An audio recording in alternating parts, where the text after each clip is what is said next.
Halo semuanya, perkenalkan nama aku Danielo, dengan akhiran NIM 144 dari angkatan 2024, Teknik Industri, dan aku dari kelompok 22 Praktikum Penelitian Operasional. Dan aku akan menjelaskan cara penyelesaian dari tugas mingguan shift 3 ini, teman-teman. Ayo kita mulai ya. Nah, ini aku udah ngisi datanya dulu nih di Excel nih, tapi kita baca dulu ya, biar tahu asal-asal dari data-datanya ini dari mana ya, teman-teman ya. Yang pertama nih, ada datanya nih, yang ini dulu kita dari awal ya. Nah, itu datanya kita dapat dari yang bagian sini teman-teman nih, yang dari tabel soalnya ini tugasnya nih. Yang 40, 45 inilah data-datanya ya, dari percetakan A nih, A, B, C, dan ke lokasi-lokasi itu ya SMA-nya.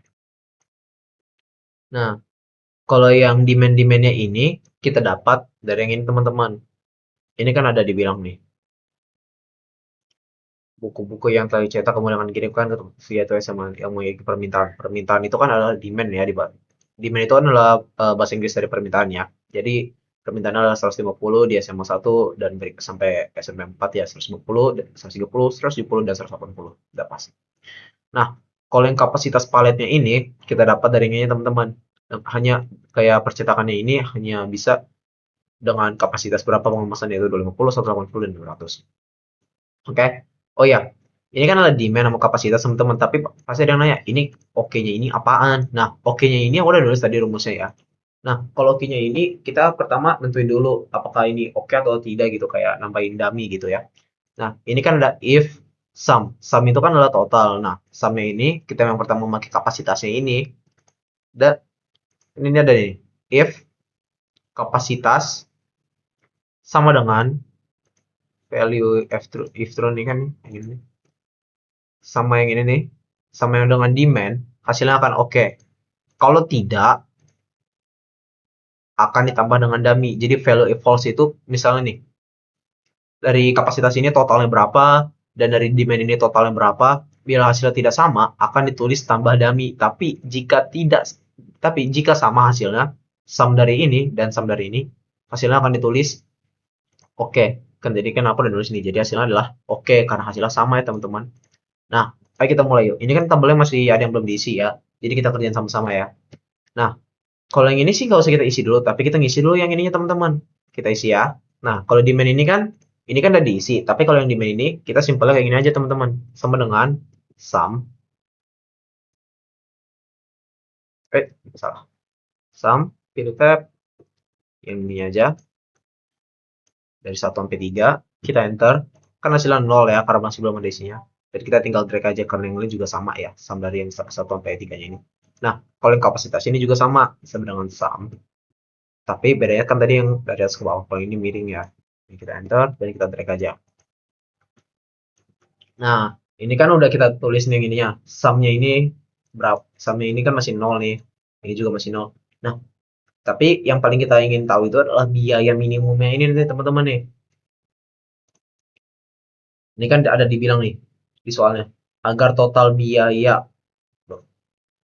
distribusi seminimal mungkin. Nah, biaya minimumnya ini adalah biaya total seminimal itu. Jadi kita nulisnya kayak gini ya teman-teman. Sama dengan sum produk. Nih, ini ya teman-teman. Sebentar. Ini kan sum produk. Ini kan kita ditanya seminimal mungkinnya ini. Nah, kalau yang biaya seminimal mungkin ini kan kita harus makainya data yang biaya teman-teman. Ini kan ada nih dibilang biaya pengiriman per box dari percetakan A ke skala besar. Artinya ini ada biayanya ini.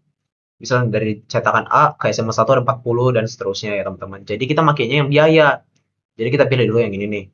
Kan semuanya ini kan percetakan ya. Kalau yang ini tidak karena ini kapasitas. Jadi kita hanya memilih yang ini karena demand juga loh karena permintaan. Nah, ini kan udah, tapi masih kurang teman-teman. Kita harus milih lagi. Kita pilih titik koma. Habis itu kita pilih yang berikutnya. Nah, yang berikutnya ini kita milih yang ini teman-teman. Soalnya karena ini kan apa? Apa yang ngomongnya? Ini kan data pertamanya dan ini data keduanya. Soalnya sum produknya itu dibanding kayak ada duanya gitu datanya ya teman-teman. Dari yang pertama ini dan yang keduanya ini. Karena datanya masih belum diisi, hasilnya akan kayak gini nih, 0. Nah, jadi kan karena hasilnya 0 kan nggak mungkin gitu ya. Jadi kita selesaiin dulu. Nah, selesaiin ini kita pakai solver. Mungkin yang masih awal tadi dari home ini kita ke data dan kita ke solver ya. Nah, aku udah masukin rumusnya, tapi aku jelasin lagi dari awal teman-teman ya. Jadi aku hapus aja dulu ya semuanya.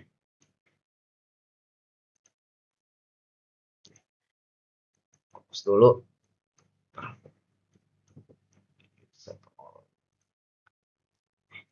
Nih, set objektif. Objektifnya itu adalah biaya minimum karena yang kita inginkan ini adalah mencari tahu biaya total distribusi seminimalnya ya.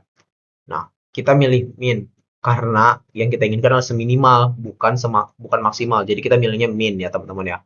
Nah, changing variable cells-nya ini adalah yang ini yang kosong ini, teman-teman, bukan yang lain ya. Kita milihnya yang percetakan ini, soalnya data-data ini bakal berubah nantinya. Jadi kita milih yang ini karena changeable variable cells. Nah, yang subjected to constraints ini mungkin yang sedikit ribet ya, teman-teman ya. Nah, subjected to constraints ini kita milihnya bagiannya sama-sama nih. Jadi misalnya ini demand. Habis itu kita milih sama dengan constraint-nya lagi, kita milihnya sama lagi yang demand, bukan yang kayak demand sama kapasitas atau yang lain, tapi demand sama demand. Kan nih. Kita milih yang simbol sama dengan ya, teman-teman ya. Habis itu kita masukin lagi berikutnya yang kapasitas nih. Sampai 200 aja, jangan oke-nya. Pilih lagi simbolnya sama dengan dan constraint-nya sama lagi kapasitas. Nah, ini kan hasilnya udah, teman-teman. Kalau udah, klik cancel aja. Nah, ini kan tadi udah nih, objektifnya yang biaya minimum, dan changeable variable cells ini adalah yang percetakan 1-3-nya ini dari setiap SMA-nya. Subject constraints-nya udah, dan kita milih min, karena kita inginnya, apa, biaya seminimal mungkin. Udah langsung kasih. Ya, nih, hasilnya adalah segini, teman-teman nih. 120, 130, 00, dan berikutnya. Dan hingga hasil biaya minimumnya ini adalah 27.850. Jadi 227.850 rupiah ya. Itulah itunya. Kapasitasnya udah ada dan ini juga ada. Ini kita nggak perlu pakai yang simbol ini, teman-teman, tadi ya. Nah, ini kan kita udah, teman-teman, tapi belum selesai karena dibilang nih tadi apa sih? Karena kita masih harus menggunakan software-software lain. Ini kan masih pakai Excel dan kita harus pergi ke software berikutnya, teman-teman. Pindah yuk. Nah, aku udah di form QM. Nah, di form QM ini kita pilih dulu modul tree-nya, teman-teman, untuk mulai. Nah, kita milih yang transportation ya, teman-teman ya. Karena ini kan tadi kan datanya apa sih namanya? Alokasi jadi kan pengiriman gitu ya, tentukan alokasi pengiriman. Jadi kan pengiriman kan transportasi. Jadi kita milihnya yang transportation. Aku pilih dari awal ya, teman-teman ya, kita bareng-bareng nih. Nih. Number of sources-nya itu 3 dan yang destination-nya ini kita 4. Kita milihnya max minimize ya, teman-teman ya. Kita klik OK dan hasilnya seperti ini. Nah, ini kan masih belum pada diisi, teman-teman. Jadi kita isi dulu bareng-bareng nih. Kita pakainya datanya bukan yang dari yang kedua, tapi yang pertama, teman-teman. Versinya aja kita copy ya, bisa langsung ya. Kita iniin aja. Tapi masih ada yang kurang ya. Yang ini kita ini dulu. Salah. Iya. Copy. Tadi nggak sengaja mencet copy. Nah, habis itu kita yang ini aja ya, biar lebih enak sama lebih mudah gitu kayak kita pahami.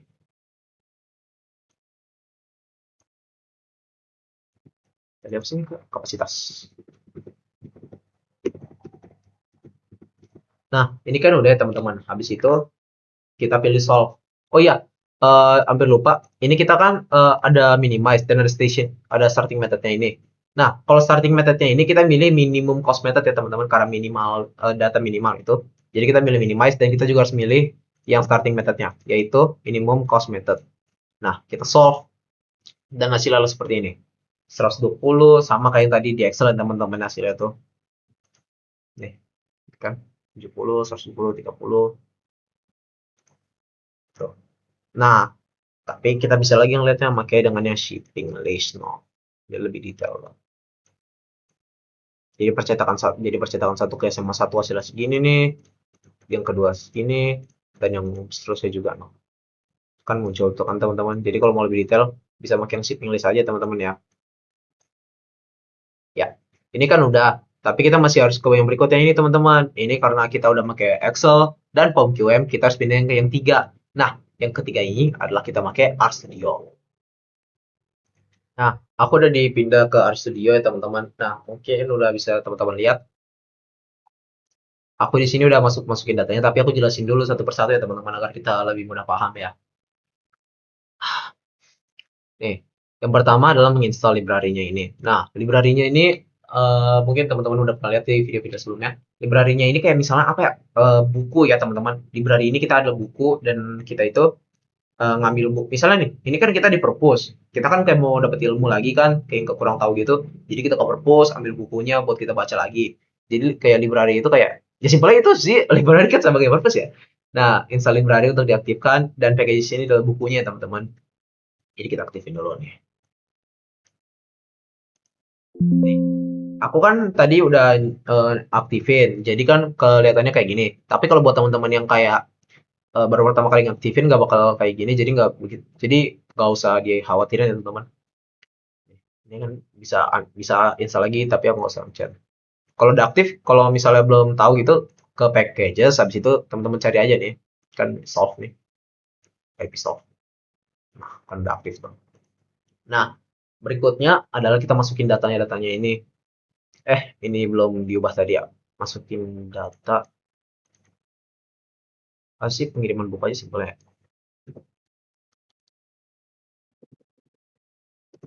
Pengiriman buku ya. Biar lebih simpel aja. Nah, cost matrix. Nah, cost matrixnya ini adalah biayanya ini. Dan matriksnya ini kayak apa sih buat yang barisannya itu. Nah, ini kita dapatnya dari yang ini teman-teman. Ini kan ada 3 ya. And row-nya itu adalah barisnya ini. Jadi ada 3 baris dari yang percetakan 1, 2, dan 3. Jadi kita ini ada percetakan satunya ada 40. Nih, percetakan 1, percetakan 2.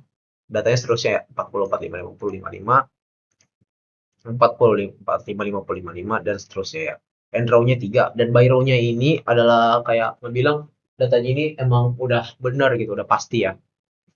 Nah, kalau cost-nya ini adalah nunjukin hasil cost-nya ini teman-teman nih. Jadi kita misalnya ya, aku running ya biar lebih mudah dijelasin ya.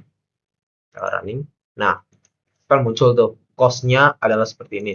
40, 45, 55. Oke.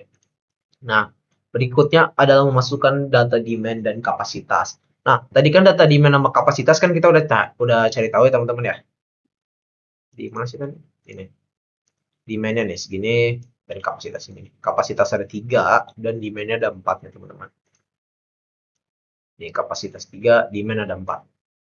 Oh ya teman-teman, mungkin ada yang nanya ini kenapa row-nya ini diisinya C lagi habis itu langsung apa sama dengan gitu. Nah, sama dengan itu kan tadi kan kita datanya di Excel di solver kita menggunakan simbol sama dengan ya. Karena datanya itu kita ingin sama dengan nih. Jadi misalnya nih, apa ya? Demand-nya ini hasilnya totalnya sama dengan yang kapasitas. Jadi kita menggunakan simbol sama dengan. Kita menggunakan simbol sama dengan ini untuk setiap apa? Angkanya ini. Jadi misalnya nih, ini kan ada 3 angka nih.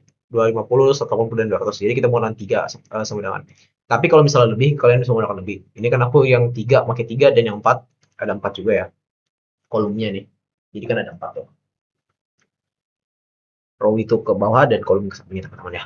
Nah, ini kan udah dan aku running ya teman-teman. Oh ya, kalau running itu kalian harus ngeblok ya kalau nggak bakal running. Nah, ini kan karena masih belum kayak begitu hasil udah belum begitu hasil muncul. Jadi kelihatannya bakal kayak gini doang nih teman-teman. Cuman biru gini, belum kayak hasil gini nih. Nah, ini adalah bagian-bagian yang serunya nih teman-teman nih. Tunjukin hasil. Nah, menampilkan hasilnya ini kayak apa ya? Ini kan result. Resultnya ini adalah kita transport itu. Misalnya rumusnya ya, cost-nya ini sama direction-nya itu. Direction-nya adalah min. Min itu adalah minimal ya teman-teman ya. Dan row-nya itu kita masukin. Row-nya ini kan tadi kan R ini ke bawah, apa sih namanya? Row yang ke bawah. Nah, kolomnya itu yang ke samping ini kan datanya ini. 4 tuh. Nah, habis itu result. Resultnya akan memunculkan apa? Result yang bagus untuk datanya ini yang kita udah masukin ini semuanya dan result apa nih simbolnya ini harus diperhatiin ya simbol ini simbol apa duit gitu tuh result solution. Oke. Jadi kan ini udah semua jadi kita tinggal bisa langsung blocking ini dan kita bisa running langsung dan muncul tuh hasilnya adalah objective function itu adalah 27850 sama dengan yang Excel yo yo i dong pas ya teman-teman ya. Jadi hasilnya datanya udah pas dan ininya juga pas 120 30 00. Ya, ini kan sama. Artinya hasilnya udah sesuai teman-teman dan kita sudah mencapai tujuan yang diinginkan dari soalnya itu. Maaf bila ada kesalahan kata atau maaf salah bicara. Sekian dari saya. Maaf sudah lama, dan subscribe dan like ya teman-teman. Terima kasih sudah melihat dan mendengarkan videonya. Bye bye.